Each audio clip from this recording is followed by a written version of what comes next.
Hello, my name is Miss Coates, and I am a pre-K teacher at Detroit Public Schools. And I met Miss K because I usher at the Detroit Opera House, and I volunteered there. And Miss K came with this bus limousine with a busload of children. And when I inquired, what do you got? What kind of program is this? I was so excited to learn that she has a channel, Our Community Reads, and she invited me to read. When I was a little girl, my fondest memories are my mother and I going to the library. And when I was a little girl, I said I wanted to be a teacher. And we had this big chalkboard in our basement. And I would teach my dolls and teddy bears and my friends and anybody who wanted to play school. But as I grew older, people said, oh, teachers don't make a lot of money. You don't want to be a teacher. So when I went to Michigan State University, I majored in business and I got a degree in accounting, and later I got a finance degree. But my passion and my calling was teaching. So I decided to become a teacher. And my mother said, you may be whatever you want to be at your expense. Because my parents had paid for my bachelor's degree, they had paid for my master's, and my mother said, if you want to be a teacher, then you take the additional classes, and I had to pay for it. And I never regretted that decision. I love reading books. I went to Pitcher Elementary in Detroit Public Schools. And so today, I am so excited to be here with Miss K and with all of you to read a few books. So the story we're sharing today is Pies from Nowhere, How Georgia Gilmore Sustained the Montgomery Bus Boycott. Did you know there was a time when black people could not go anywhere that they wanted to? There was a time when black people were trying to ride the bus, and they would make them pay their money on the front door, get off the bus, go to the back door, and sit at the very back of the bus. There was a time when if white people got on the bus and black people were on the bus, and there was nowhere for that white person to sit, that they would make that person get up and give their seat to the white person. Was that fair? It was not. And so this book is going to describe how Georgia Gilmore sustained the Montgomery bus boycott. It was a woman named Rosa Parks. She wasn't the first woman, but she was the one that got the movement going. When she was on the bus and a white man came and asked her to get up, she said no. And do you know they took her to jail? So because of that, people were tired. They were just tired of not being treated fair and equal. And they were tired of the injustice. So they decided to work together, and they had a boycott, which means they did not ride the bus. That means they walked to church, they walked to work, they walked to school, they walked wherever they needed to go, but they refused to ride the bus. So let's get into this book and let's find out how Georgia Gilmore sustained the Montgomery bus boycott with Pies from Nowhere. I'm so excited. When Georgia Gilmore was a young girl, she lived on a farm in Alabama where she fed the pigs and milked the cows. Georgia did her best to listen to what her mother taught her. Think twice before doing anything you might regret, and never hate anyone. Oh, that reminds me of Dr. King. He always said, love and not hate. Georgia grew up and soon had a family of her own. She did plenty of cooking along the way, and when it was time for something sweet, she knew just what to do. She blended butter and sugar in a bowl to get her homemade pound cake started, and then add tea bags to a pot of hot water for a new batch of sweet tea. Georgia was a cook at the National Lunch Company in downtown Montgomery, Alabama. Because of segregation laws, the restaurant counter was separate into two sections. One side was for white customers, and one side was for black customers.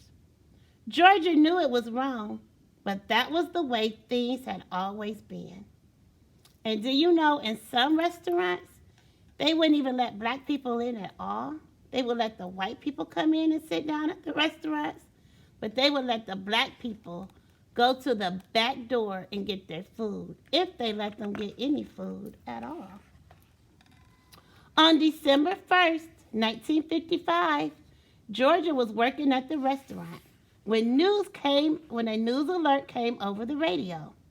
A black woman named Rosa Parks had been arrested for refusing to give up her seat on a bus to a white passenger as the law demanded. Already a civil rights activist, Rosa was tired of giving in to the rules that were unjust, and she wasn't the only one.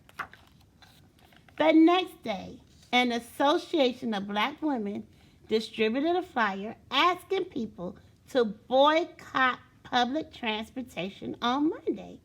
It said, "Please stay off all buses." Georgia watched as buses drove down the street one after another, empty, empty, empty. Because she'd been treated poorly by the white drivers so many times before, Georgia hadn't ridden the buses for 2 months. Still, she wanted to be part of the movement she saw growing. So like I said, those people walked to school, they walked to work, they walked to church, but they refused to get on that bus. Not long after, she went to Holt Street Baptist Church to hear Reverend Ralph Abernathy and Dr. Martin Luther King Jr. speak. The church was full. The crowd overflowed onto the street outside. Large speakers had been set up so thousands more could hear.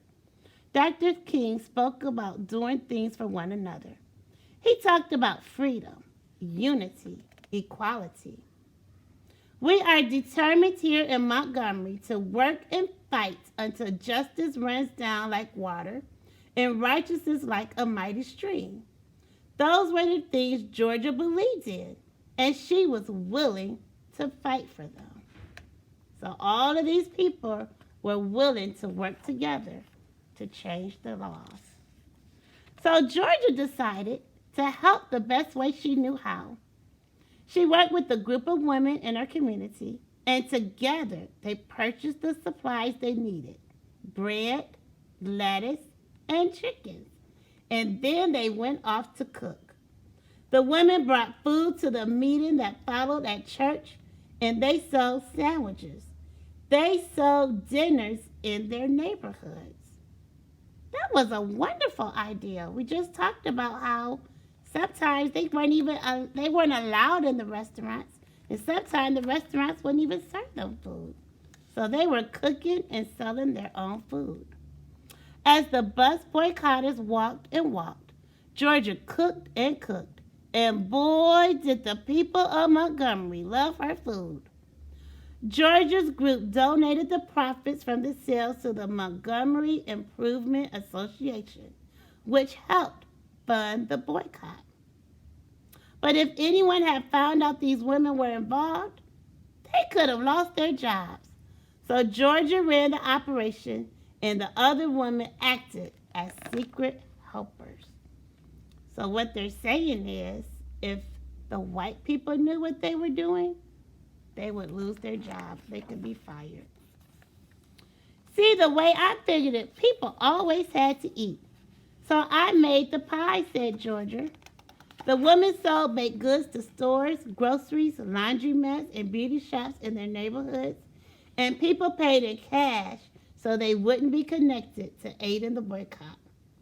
Sweet potato pie, peach pie, red velvet cake, 7-Up cake. Only Georgia knew who baked them, and only Georgia knew who brought them.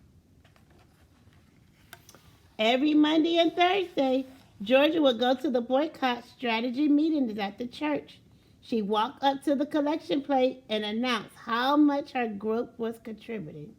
There was cheering, there clapping, foot stomping.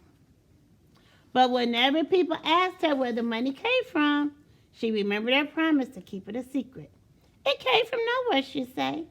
Because of this, her brave group of women bakers became known as the Club from Nowhere. The club not only raised enough money to purchase gas for the carpool system, because they weren't walking. If people had cars, that means they would ride together. But they were also able to buy station wagons to aid the effort and help get people where they needed to go. But Montgomery didn't want their buses continuing to lose money, so the city did what it could to stop the protesters and their efforts.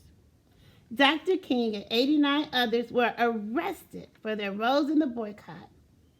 They were put in jail, and Georgia was called to speak in court about an instance when a bus driver had mistreated her. After she had already paid, the driver demanded that she get off and enter through the back of the bus, as black riders were forced to do at that time.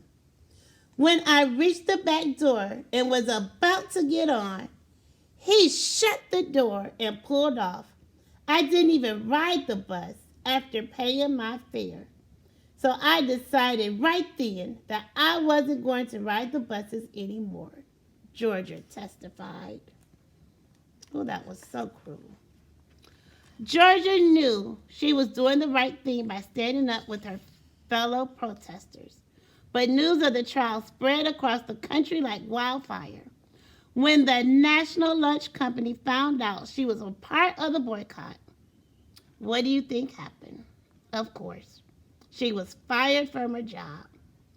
Georgia was unemployed. That means she wasn't working, raising 6 children on her own, and she needed to find a way to support her family.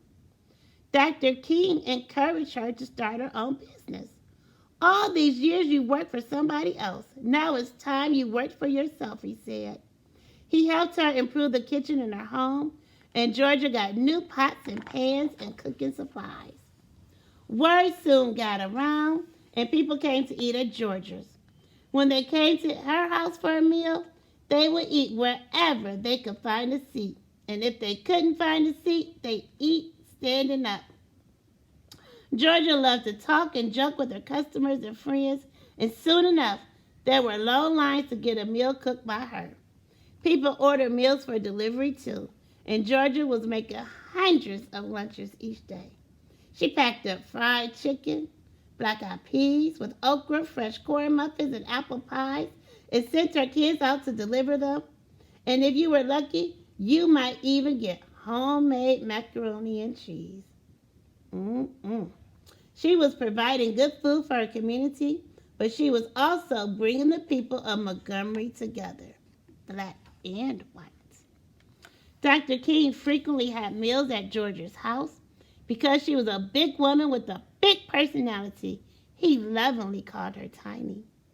And because civil rights leaders knew that they could trust Georgia, her home became a place for important and often secret meetings.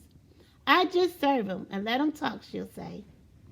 On November 13, 1956, Georgia was cooking in her kitchen, listening to the music on the radio, when the station interrupted the song to deliver the news. The Supreme Court, the highest court in the United States of America, had declared that segregation on buses was illegal. The boycotters had won. Georgia was thrilled. People could ride the bus, and they could sit anywhere they desired.